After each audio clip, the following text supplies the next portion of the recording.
En 6 minutes, une nuit sahélienne a basculé, des écrans au radar, d'un souffle ténu au fracas d'un impact.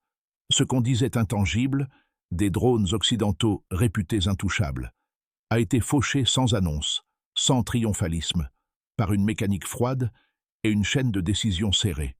Alors, qu'est-ce que cela change pour chacun de nous, quand Ibrahim Traoré transforme un ciel surveillé en ciel défendu, et que la souveraineté cesse d'être un mot pour devenir un acte vérifiable? Dans l'obscurité au-dessus du Burkina Faso, le silence s'est fendu, les trajectoires se sont tues, et le monde a compris qu'on le regardait enfin.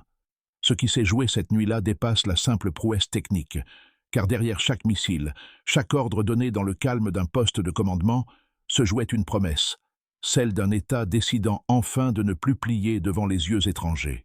Le bénéfice est clair. Reprendre le contrôle du ciel, c'est reprendre le contrôle du récit.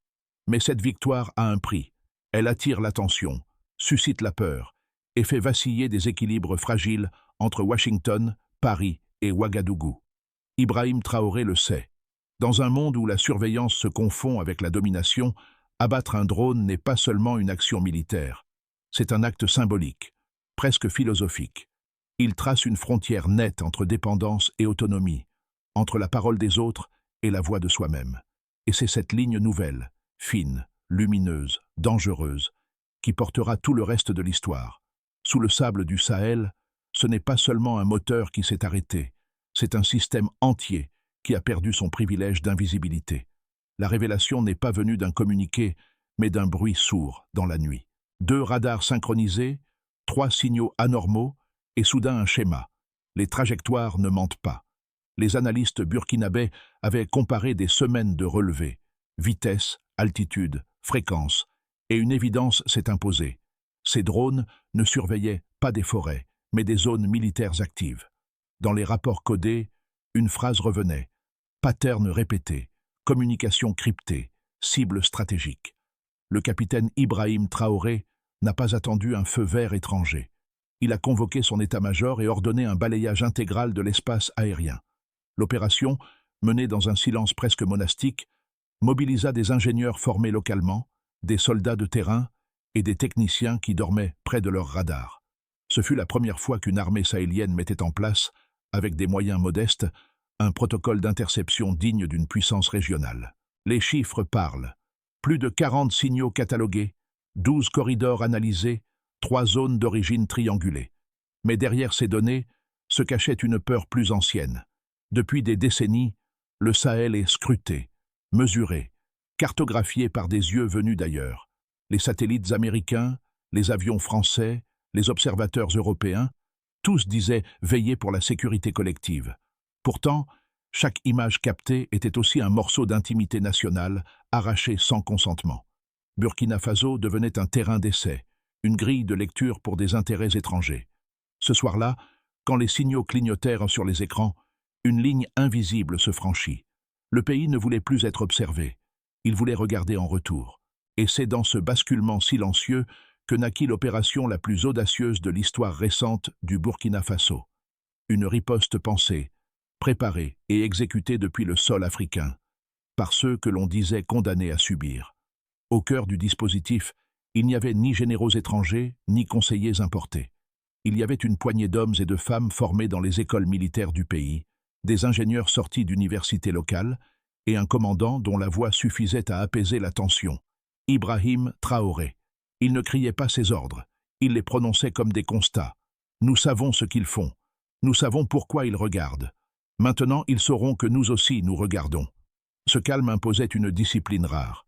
Dans la salle d'opération, les écrans bleutés dessinaient des silhouettes sur les visages concentrés. Les jeunes techniciens, certains à peine trentenaires, exécutaient chaque séquence de détection avec la précision d'un rituel. Chaque confirmation radar devenait une victoire intellectuelle. Chaque silence radio, une respiration de plus vers l'inconnu. Mais dès les premières heures, les impacts psychologiques furent tangibles. Les villages proches des zones surveillées racontaient que le ciel semblait rendre le regard. Les soldats, souvent résignés face à la supériorité technologique étrangère, retrouvaient une fierté nouvelle. Les conversations entre officiers prenaient une tournure grave mais déterminée. Nous ne réagissons plus, nous anticipons. Ce renversement subtil changeait tout. L'opération n'était pas encore publique, mais déjà, elle redéfinissait la manière dont une nation sahélienne se percevait. Pour la première fois, le Burkina Faso n'agissait pas par réflexe, mais par stratégie. Et dans cette stratégie, chaque silence comptait, chaque ordre pesait, chaque minute valait une leçon. So what? Quand un peuple cesse de subir la surveillance et choisit d'y répondre, il cesse aussi d'être spectateur de sa propre histoire. Tout commença sans bruit, comme une respiration suspendue. Aucune annonce officielle, aucun mot dans la presse, seulement des hommes éveillés au milieu de la nuit, suivant des points lumineux qui se déplaçaient trop lentement pour être des étoiles, trop vite pour être des avions civils. Sous l'autorité directe d'Ibrahim Traoré, le plan s'articulait autour d'une idée simple: observer avant de frapper. Les radars furent recalibrés, les fréquences croisées, les routes aériennes des drones comparées à celles des oiseaux migrateurs pour éviter les faux positifs. Pendant 3 semaines, la tension monta lentement, alimentée par des rapports codés. Activité persistante, altitude stable, schéma répétitif. Puis vint la bascule.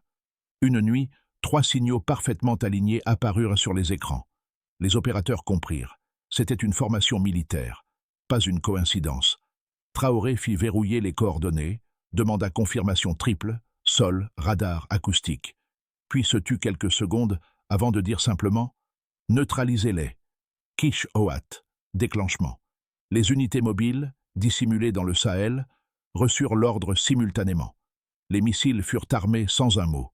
Les yeux rivés sur les cibles, les soldats burkinabés savaient qu'ils entrèrent dans l'histoire. Kao Trao, pointe culminant. Le premier tir fendit la nuit comme une ligne de feu. L'impact illumina le désert. Un second suivit, précis, chirurgical. Le troisième drone tenta de brouiller les signaux, mais le réseau de détection, amélioré localement, compensa en quelques secondes. 3 impacts, 3 explosions, 3 silences, du chant, onde de choc. Dans les minutes qui suivirent, les communications étrangères se brouillèrent. À des milliers de kilomètres, dans des centres de surveillance occidentaux, les opérateurs perdirent les flux vidéo, les signaux télémétriques, puis le contact total. Des notes de service urgentes partirent vers Washington et Paris. Personne ne comprenait comment un pays du Sahel, limité en ressources, avait pu abattre des drones de haute technologie avec une telle efficacité. Pour les soldats présents sur le terrain, la scène avait une beauté paradoxale. Le ciel redevenait noir, intact, comme s'il respirait à nouveau. L'un d'eux raconta plus tard « Nous avons entendu le silence. Et dans ce silence, nous avons senti que quelque chose venait de changer pour toujours. » Dans les heures suivantes, Ibrahim Traoré refusa toute conférence de presse. Il ordonna seulement 2 choses, sécuriser les débris et renforcer les radars. L'opération devait rester leur secret, leur victoire. Mais les rumeurs coururent de plus vite que la lumière. En quelques jours, les réseaux africains bruissaient d'un même murmure. Le ciel n'est plus à eux. Cette nuit-là, le Burkina Faso ne s'est pas contenté de se défendre. Il a renversé la logique. De cible observée, il est devenu acteur-observateur. Et derrière chaque missile tiré, c'était une idée ancienne qui explosait, celle selon laquelle l'Afrique ne devait que subir les technologies venues d'ailleurs. Le lendemain de l'opération, le centre de commandement de Ouagadougou devint une ruche silencieuse. Les écrans affichaient des séquences d'analyse, trajectoire, vitesse, altitude. Chaque chiffre confirmait ce que beaucoup n'osaient de croire. L'interception n'était pas un coup de chance, mais le résultat d'une méthode. Baseline, Delta. Avant l'opération, la moyenne d'activité aérienne non identifiée au-dessus du Sahel était estimée à 17 survols par semaine, dont 80% provenaient de drones étrangers selon les signaux de fréquence. Après la riposte, ces incursions tombèrent à 0 pendant 14 jours consécutifs, un record inédit depuis la mise en place des systèmes de veille. Cette chute brutale ne signifiait pas seulement une victoire militaire, elle montrait un changement de comportement stratégique des puissances observatrices. Les ingénieurs de l'armée burkinabé présentèrent des rapports détaillés. Fréquence des signaux détectés, 4,8 GHz, 2,1 GHz, signe d'un brouillage actif occidental. Altitude moyenne des cibles, 12 000, 9 800 mètres, conséquence d'un repositionnement défensif. Temps de réaction des systèmes locaux, réduit de 19 à 7 secondes grâce aux optimisations maison. Chaque chiffre était une revanche intellectuelle. Ces données, modestes en apparence, racontait une histoire, celle d'un pays apprenant à penser comme ceux qui l'espionnaient. Les militaires étrangers observèrent le résultat avec un mélange d'admiration et d'inquiétude. Certains analystes occidentaux parlèrent d'un miracle tactique. D'autres, plus lucides, reconnurent qu'il s'agissait d'un tournant technologique africain. Ibrahim Traoré insista sur un point. Nous n'avons pas détruit des machines, nous avons détruit une habitude. Cette phrase, reprise dans des rapports internes, fut considérée comme la clé de lecture de toute l'opération. Elle soulignait que le combat n'était pas celui des armes, mais des perceptions. Les chiffres, froids et précis, portaient une chaleur politique nouvelle, celle de la souveraineté rendue mesurable. Les experts burkinabés proposèrent alors une modélisation à long terme. Si chaque pays sahélien adoptait un système similaire, le taux de pénétration aérienne non autorisée chuterait de 72% en 3 mois, réduisant de moitié la dépendance aux services d'intelligence étrangers. C'était la preuve scientifique d'une autonomie en construction. Les diplomates étrangers, eux, lurent ces mêmes chiffres comme un avertissement. Les colonnes d'Excel se transformaient en lignes rouges sur les cartes stratégiques. Et derrière ces données, une vérité s'imposait. Le Burkina Faso, sous la direction d'Ibrahim Traoré, venait de prouver que la souveraineté pouvait se mesurer en secondes de réaction, en fréquences brouillées, en trajectoires effacées. Depuis cette nuit, 2 visions du monde s'affrontent avec une rigueur presque philosophique. La première, portée par les chancelleries occidentales, affirme que la surveillance aérienne n'est qu'un outil de stabilité régionale. Selon elle, observer, c'est prévenir. Prévenir les menaces terroristes, anticiper les trafics, garantir la sécurité collective. Le Sahel, disent-ils, est un espace commun, pas une forteresse nationale.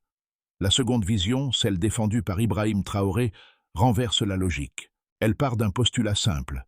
Sans contrôle de son ciel, aucun État ne contrôle vraiment sa terre. Dans cette optique, chaque drone étranger non déclaré devient une atteinte à la souveraineté, un précédent diplomatique, un signal d'ingérence.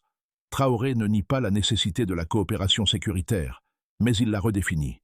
La coopération ne peut exister que d'égal à égal. Les partisans du modèle occidental avancent des arguments pragmatiques. Les technologies de surveillance coûtent cher, la menace sahélienne est transnationale et les États africains n'ont pas toujours les moyens d'assurer seuls leur protection. Ils évoquent la mutualisation des capacités, la sécurité partagée, des concepts séduisants sur le papier. Mais pour Ouagadougou, ces formules cachent une dépendance structurelle. Qui regarde, gouverne, répète un officier burkinabé. Et tant que le regard viendra d'ailleurs, la décision ne sera jamais totalement nationale. Le débat n'est donc pas technologique, mais éthique. Qui a le droit de voir sans être vu? Qui décide de ce qui constitue une menace? Et, plus profondément encore, qui écrit le récit de ce ciel africain? Ceux qui le traversent ou ceux qui y vivent? C'est là que la position de Traoré prend toute sa portée. En refusant d'être un simple maillon d'un dispositif global, il force le monde à repenser la notion de sécurité partagée, non plus comme un contrôle vertical, mais comme une symétrie du regard. Le vrai combat, ici, n'est pas celui des radars, c'est celui des définitions. Le silence n'est plus une option. Cette phrase, écrite de la main d'Ibrahim Traoré dans un rapport confidentiel, fut la bascule. Jusqu'ici, tout avait été mené dans l'ombre, surveiller, calculer, réagir. Mais à partir de ce moment, le silence devint stratégie inversée. Non plus se taire par prudence, mais se taire pour dominer l'incertitude de l'autre. Car à l'instant même où le monde cherchait encore des images satellites de l'incident, Ouagadougou choisit la parole par l'absence de parole. Aucune revendication, aucun communiqué. Ce mutisme d'apparence défensive déstabilisa les chancelleries. Sans récit officiel, impossible de contrôler la narration. Et dans ce vide, chaque hypothèse étrangère renforçait la stature du capitaine. Là où les puissances extérieures s'attendaient à un défi frontal, elles trouvèrent un miroir opaque. Le Burkina Faso n'expliquait rien. Il laissait deviner. Et dans cet espace de doute, la souveraineté prenait forme. Ce midpoint n'était pas une pause, mais un acte diplomatique d'un genre nouveau. Le pouvoir de faire taire le monde, tout en lui imposant le silence comme preuve d'autorité. Les jours qui suivirent furent marqués par un paradoxe. Le calme apparent du ciel et l'agitation souterraine des chancelleries. Rien n'avait officiellement été dit, mais tout le monde savait. Le Burkina Faso venait d'abattre 3 drones occidentaux. Et cette nuit, à elle seule, redéfinissait les équilibres géopolitiques du Sahel. 1. Niveau national, NN. Dans les rues de Ouagadougou, l'atmosphère changea. Les conversations de marché évoquaient Ibrahim Traoré comme un chef d'État capable de transformer l'humiliation en fierté. Les soldats, souvent réduits à de simples exécutants d'accords étrangers, ressentaient pour la première fois la certitude d'agir pour leur propre drapeau. Les médias locaux parlaient d'un tournant psychologique, d'un peuple qui regarde enfin vers le haut sans peur du ciel. 2. Niveau diplomatique, DN. À Paris, les premières analyses du ministère des Armées furent prudentes, presque embarrassées. Les notes internes, relayées par des sources militaires, évoquaient une perte de visibilité opérationnelle au-dessus du Sahel. À Washington, certains experts recommandèrent d'ouvrir des canaux de désescalade. Personne ne voulait reconnaître publiquement que la domination technologique venait d'être contestée par une armée de taille moyenne. Mais dans les coulisses, les cartes de surveillance furent révisées. Le Sahel n'était plus une zone ouverte. 3. Niveau non étatique, ND. Les mouvements citoyens africains s'enflammèrent. Des hashtags, des forums, des discussions universitaires portaient un même mot: dignité. Le nom d'Ibrahim Traoré circulait dans des vidéos, des chansons, des tribunes. Pour une génération qui avait grandi sous l'œil constant des puissances étrangères, cette victoire représentait une libération symbolique. Le geste de neutraliser un drone devenait un acte de reprise de parole. Et dans chaque capitale africaine, de Bamako à Niamey, l'écho de cette nuit alimentait une conscience régionale nouvelle. 4. Niveau régional, KV. Dans les États voisins, la réaction oscillait entre admiration et prudence. Le Mali salua publiquement la souveraineté retrouvée d'un frère sahélien. Le Niger, plus discret, demanda une évaluation technique du système utilisé. Les experts de la CEDEAO, eux, se divisèrent. Fallait-il condamner ou imiter? Sous la surface diplomatique, un mouvement se formait, une alliance tacite des nations décidées à protéger leur ciel sans permission. Le résultat dépassait la portée d'un missile. C'était la preuve que le silence pouvait devenir une arme, et la souveraineté une discipline mesurable. Pour Ibrahim Traoré, cette victoire n'était pas une fin, mais une fracture dans le récit mondial. Ce que le monde appelait un incident, lui l'appelait un commencement. Dans les semaines qui suivirent, Ibrahim Traoré ne parla presque pas publiquement, mais ses décisions, elles, parlaient fort. Les observateurs régionaux commencèrent à tracer des perspectives. Que deviendrait le Sahel si cette nuit des drones marquait vraiment un avant et un après? Scénario 1. Base. Stabilité contenue. Le Burkina Faso consolide sa défense aérienne sans nouvelle escalade. Des partenariats discrets avec des pays africains techniquement avancés, Algérie, Égypte, Afrique du Sud, permettent d'améliorer les radars et la cybersécurité. Les États occidentaux, gênés, adoptent un ton plus prudent dans leurs rapports publics, évitant toute provocation. Le Sahel se ferme partiellement aux opérations étrangères non déclarées, instaurant une nouvelle normalité, un équilibre armé sous tension. Scénario 2. Optimiste. Effet domino régional. Le succès burkinabé inspire une coordination régionale sans précédent. Mali, Niger et Tchad initient un programme commun de surveillance souveraine. Les formations d'ingénieurs se multiplient, des start-up locales conçoivent des solutions anti-drones. L'Afrique sahélienne devient laboratoire d'une autonomie sécuritaire inédite. Les populations, galvanisées, soutiennent leurs armées avec un sentiment d'appartenance renforcé. Le modèle Traoré s'impose comme une doctrine, celle de la dignité mesurable et du ciel partagé, mais libre. Scénario 3. Pessimiste. Réaction étrangère. Face à la perte d'influence, certaines puissances ripostent autrement.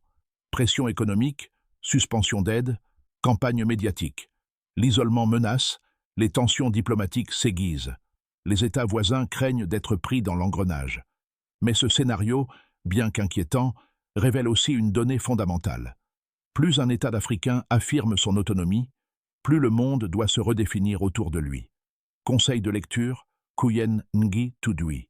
Ne pas céder au triomphalisme ni à la peur. Chaque scénario, optimiste ou non, confirme la même vérité. La souveraineté ne se reçoit pas, elle se pratique. Et si cette pratique demande du temps, elle exige surtout du courage, celui d'un homme et d'un peuple décidés à ne plus regarder le ciel comme une frontière, mais comme un miroir. L'histoire de cette nuit n'appartient pas qu'à l'armée, elle appartient aux habitants, à ceux qui, des années durant, ont levé les yeux vers un ciel qui ne leur répondait plus. Dans les rues de Ouagadougou, de jeunes étudiants discutent désormais de fréquences radio et de radars comme on parlerait de football. Les commerçants, eux, affichent fièrement de petites banderoles « Le ciel nous appartient ». Pour le groupe A, les jeunes, cette opération est un repère. Elle prouve que la compétence technique et la volonté politique peuvent naître sur la même terre. Ils y voient une métaphore. Si le Burkina Faso a pu percer le secret des drones, alors eux aussi peuvent briser les plafonds invisibles. Pour le groupe B, les anciens, c'est la revanche d'une génération humiliée par les dépendances extérieures. Ils murmurent les mots d'Ibrahim Traoré comme on récite une prière. On nous observait comme des proies. Mais ce soir-là, la proie a regardé. Une phrase simple, mais qui redonne dignité et mémoire. Pour le groupe C, la diaspora, enfin, cette victoire devient un argument identitaire. Elle circule dans les universités, sur les réseaux, dans les débats. Si nous avons pu défendre notre ciel, nous pouvons défendre notre image. L'opération des drones se transforme alors en symbole d'un narratif africain reconquis, raconté par ceux qui vivent l'histoire, et non plus par ceux qui la commentent. Au fond, le vrai triomphe d'Ibrahim Traoré n'est pas d'avoir abattu des drones, c'est d'avoir touché des consciences.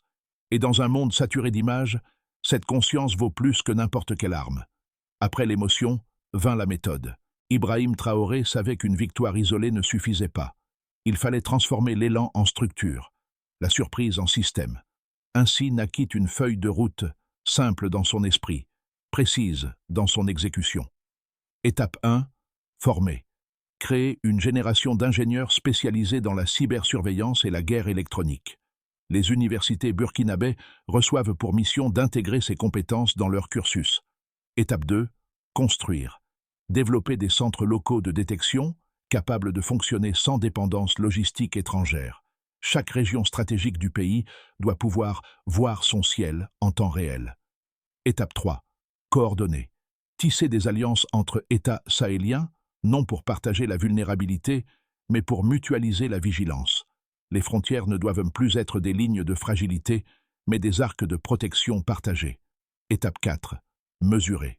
Mettre en place des indicateurs publics de souveraineté, temps de réaction, autonomie énergétique, couverture radar. La souveraineté devient un KPI national, mesurable, transparent. Étape 5, inspirer. Partager l'expérience avec d'autres nations africaines. Faire du modèle burkinabé, non pas une exception, mais un précédent. Chaque étape est accompagnée d'un protocole de vérification. Traoré exige que tout progrès soit documenté, archivé, enseigné. Ce souci du détail transforme une victoire militaire en politique publique. Dans ce plan, rien n'est laissé au hasard. Même le silence devient une donnée stratégique. Et à mesure que les radars se perfectionnent, c'est la conscience collective qui s'aiguise. Celle d'un peuple qui, pour la première fois, ne subit plus le regard du monde, mais y répond. Dans la petite salle où tout avait commencé, le capitaine Ibrahim Traoré resta quelques instants seul. Les écrans s'étaient éteints, les opérateurs partis, le silence revenu. Sur la table, une simple carte du Sahel portait encore les traces de feutre, des cercles rouges, des trajectoires barrées. Il y posa la main comme pour sentir battre le cœur d'un pays. Ce soir-là, il ne célébra pas une victoire. Il observa un avertissement, car il savait que chaque souveraineté conquise attire une nouvelle épreuve. Mais il savait aussi que la peur n'a plus de place là où la dignité a pris racine. Dans le couloir, un jeune soldat lui demanda « Mon capitaine, c'est fini ?» Traoré répondit calmement « Non, ce n'est que le début. » Cette phrase, reprise plus tard dans les rues de Ouagadougou, devint un slogan, un refrain, presque une prière. Le chasseur a levé les yeux. Et dans ce regard, c'est tout un continent qui se reconnut, fatigué de plier, prêt à se redresser. Le bruit des drones s'est tu, mais le murmure du peuple continue. Dans les écoles, les cafés, les foyers, on parle encore de cette nuit, où le Burkina Faso a prouvé qu'un petit pays pouvait imposer le silence aux puissants. Et si cette histoire nous enseigne quelque chose, c'est bien ceci. La souveraineté ne se décrète pas, elle se construit chaque jour, par des gestes, des savoirs, des choix. Ibrahim Traoré n'a pas seulement défendu son ciel, il a offert à l'Afrique une question. Jusqu'où sommes-nous prêts à aller pour ne plus être observés, mais respectés? Ce n'est pas un appel à la confrontation, mais à la conscience. Car chaque citoyen, chaque voix, chaque regard levé vers le ciel participe à ce récit. Et si ce récit doit continuer, il nous appartient d'en écrire la suite ensemble, sans bruit, sans haine, mais avec la certitude tranquille de ceux qui savent pourquoi ils se lèvent. Alors dites-le, partagez-le, enseignez-le. Le ciel est à nous, mais seulement si nous continuons à le regarder.